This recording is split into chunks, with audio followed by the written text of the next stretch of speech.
Hey, good afternoon. Welcome to the Jason Parker Power Hour. I'm here drinking some great coffee from Commissary.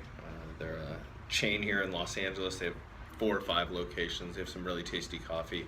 This right here is a pour over from Onyx Coffee Lab. Super killer coffee. Still hot. Um, I'm also rocking Society and Company out of Australia's shirt as a gift from my buddy Will. About 6 months ago, Society and Company is doing some great things in Australia with the Aborigines and just helping with the problem youth and schools and other great programs. You can tell I know a lot about them, and I'm really trying to sell them. um, First, I'd like to start with a story. I live in Los Angeles. I came from a small town in Alaska. So when I got here, I heard a lot of stories.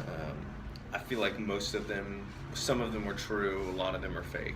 But one of them is from a guy that I went to film school with. We nicknamed him Sailor Barry because he looked like a sailor and he looked like a berry. Forgot his real name. But me and him went to the gym. We went to the same gym, this Bally's up in Hollywood. And so I'd always randomly bump into him, and it was usually in the jacuzzi, which is kind of awkward. But he would tell these stories about living in Hollywood. And he was a big guy. He claimed he did some stuntman work and a lot of like background stuff. One of his stories involves being a featured extra in one of the Friday the 13th sequels.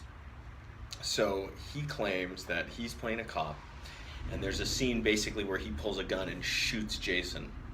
So right before the scene starts, he opens up the gun and checks it, and he realizes there's real bullets in the gun. And he goes to the producers. He's like, "Hey, there's real bullets in this gun." And he said the producers kind of go, "Oh, okay, yeah. I guess we should get rid of those. Put some blanks in."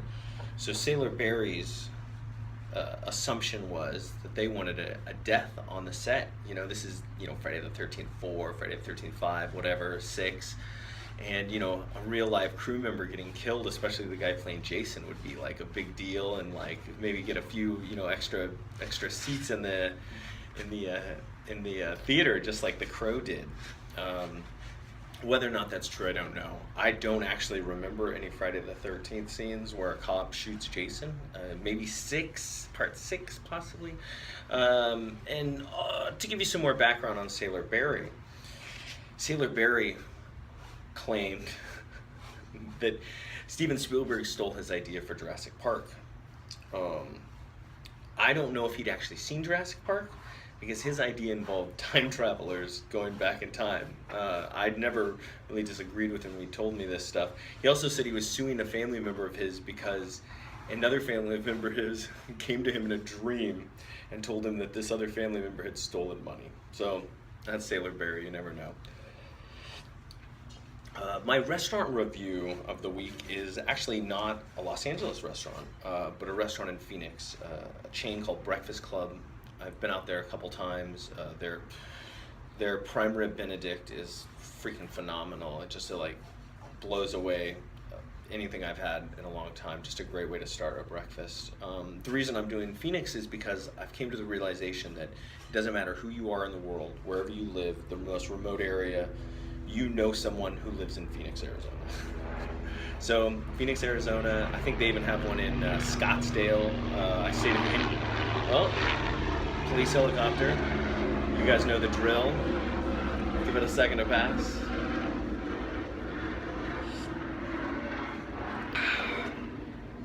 Alright, I think he's gone. I stayed up at the Hotel Indigo in Scottsdale. It was a couple blocks from there. Great little place to get food. Hotel Indigo is also a great place to stay at. My movie of the week is Night Flyer.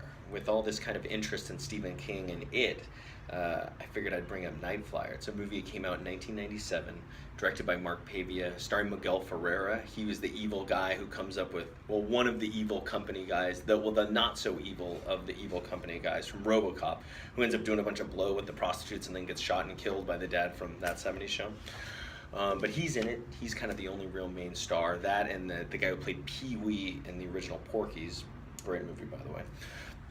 But Night Flyer involves this reporter who's like has this little plane, and he flies from airport to airport looking for this vampire who also flies a little plane and goes and kills people. It's a really great movie, super kind of low budget thing, but just a great Stephen King adaptation, and something that isn't like, everybody knows Pet Sematary, The Shining, The Stand, Christine. This is just a great little movie. And also, Mark Pavia, when he was in film school, Janusz Kaminski was his director of photography. So if you don't know who Janusz Kaminski is, you've seen a bunch of his movie. He's Steven Spielberg's DP now, did like Schindler's List, phenomenal, just amazing. Song of the week is Chloe Howl's Bad Dream.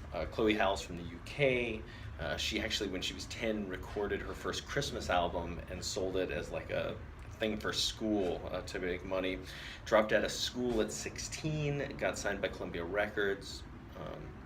Bad Dream is a phenomenal song. So it's Chloe Howl, but Howl, but her real last name is Howl, like my good pal Jeffrey Howl from the Walcotts. Great song, you have to check it out.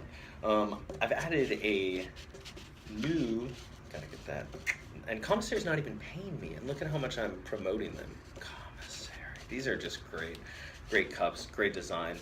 So I've added a dream journal. I usually, if I wake up and I can remember my dreams, I jot them down real quick, but it doesn't always make sense. So this one is from August 27th. I was buying a hotel that was above where I lived. I needed $35,000 for the final payment. I was working Postmates, but I had to make people pour over coffees. But I didn't have their addresses, so I didn't know where to drop them off. It doesn't make any sense to me either. If you're looking for a great cause to give money to, my favorite is Medivivor.org. My wife has cancer. She has Mets. If you don't know what Mets are, I'd suggest you look it up. It's a good nonprofit, good money spent. And of course, there's also Hurricane Irma and Hurricane Harvey things out there. I just don't know who to give to. I don't know who's good, but I know cancer is bullshit, and we're all going to have to deal with it at one point or another. So it's a good charity. If you're interested in learning more about me, check out my LinkedIn page, Jason Parker. I'm sure there's a bunch of us, but you'll find me. I have some articles on there about screenwriting and coffee.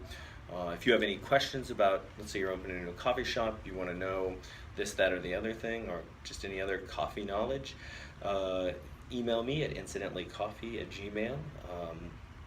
In the comments below this video, you'll have links to everything I'm talking about, the Chloe Howl, Breakfast Club, Society and Company, Coffee Commissary. Please like, share, subscribe this video, and thank you. Have a great rest of your day.